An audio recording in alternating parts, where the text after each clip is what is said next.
নমস্কার বন্ধুরা, আমি পিডি।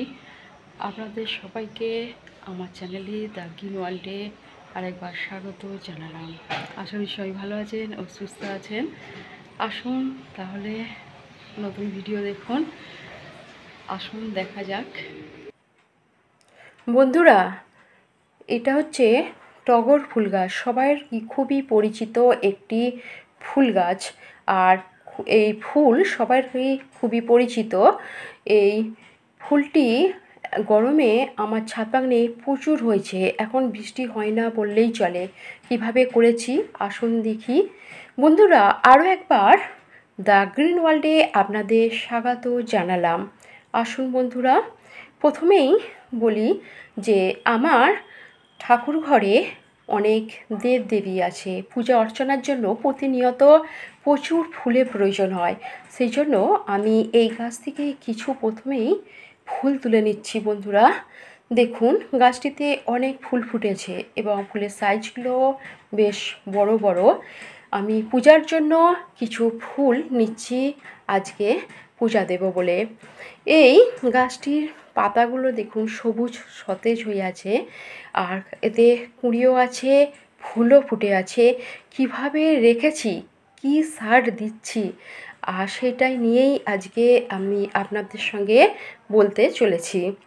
বন্ধুরা, প্রথমেই দেখাচ্ছি একটা প্লাস্টিক গামলা টবে বসানো রয়েছে এবং গরমের জন্য এতে মালচিং করা ছিল।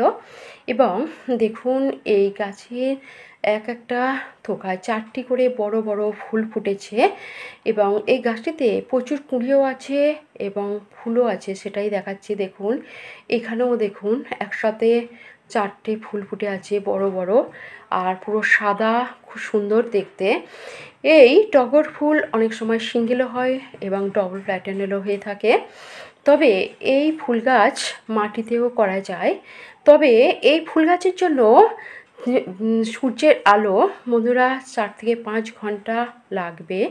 যেখানে সূর্যের আলো সরাসরি আসে সেই রকম জায়গায় আপনার টবটি রাখতে হবে যদি ছাদ বাগানে করেন।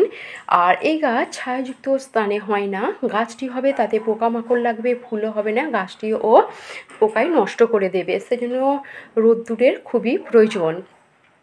আর গরমের জন্য আমি করেছিলাম কি, প্রতিদিন 2বার করে জল দিয়েছি, এক খুব সকালে এক সন্ধ্যাবেলায়। এরকমভাবে গাছটিকে বাঁচিয়ে রেখেছি এই গরমে। এখানে তো বৃষ্টি হচ্ছে না, এখনও গরম চলছে। আর আমি ছাদে এসেছি, এখন সকালবেলায় রোদ উঠে গেছে। বন্ধুরা, খুব তাড়াতাড়ি আমার ছাদ বাগানটি যেহেতু 4তলার উপরে, খুব তাড়াতাড়ি রোদ চলে আসে, বেশিক্ষণ থাকা যায় না। তবুও একটু দেখাচ্ছি। পাশে একটি বেলফুল গাছ আছে, তাতেও এই সময় বেলফুল ফুটেছে। দেখুন দেখাচ্ছি, থোকায় থোকায় কুঁড়িও আছে। এবার বলছি যে এতে আমি কি সার দিই। সবসময় আমাদের বাজারে গিয়ে অনেক রকম সার কেনা সম্ভব হয় না। শুধু ঘরোয়া কিছু জৈব সারও দেওয়া যায়, আর যেটা খুব সহজে পাওয়া যায় সেটা হলো সর্ষে খোল। খুব তাড়াতাড়ি এইটা পাওয়া যায়। এই সর্ষে খোল আমি ভিজিয়ে রেখেছি। এটা একদিন সবে ভিজিয়েছি। দেখুন এটা ভেজানোর পরে এরকম দেখতে হয়েছে। একে হলো 3-4 দিন ভিজিয়ে রেখে তারপরে গাছে দিতে হবে। দেখুন 3-4 দিন ভিজিয়ে আমি রেখেছিলাম, তারপরে 1 বালতি জলে হাফ মগ এরকম ঘন সর্ষে খোল নিয়ে তরল সারে পরিণত করছি। এরকম পাতলা করে গুলে নিতে হবে।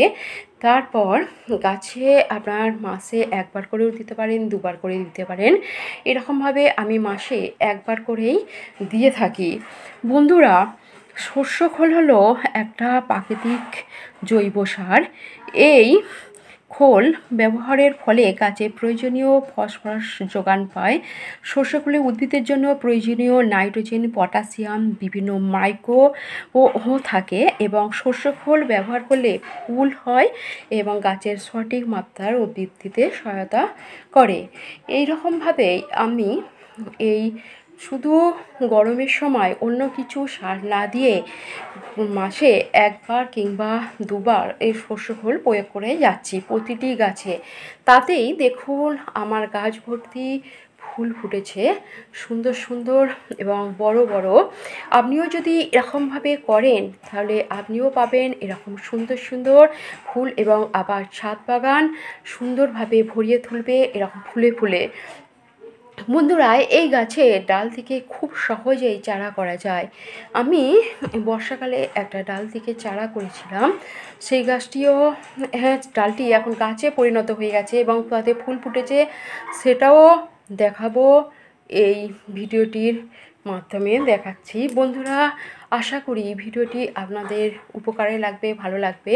এই যে সেই গাছটি, এটা ডাল পুঁতেছিলাম, এটিও একটা ছোট্ট গাছ হয়ে গেছে, তাতেও ফুল এসে গেছে। আপনারাও এরকমভাবে করতে পারবেন, বর্ষাকালে ডাল মাটিতে পুঁতে দিলেই গাছ হয়ে যায়। আজকে এই পর্যন্তই। একটি সাবস্ক্রাইব করবেন, বেশি বেশি করে শেয়ার করবেন। আবার অন্য এক ভিডিওতে আপনাদের সাথে দেখা হবে। আসছি বন্ধুরা, নমস্কার।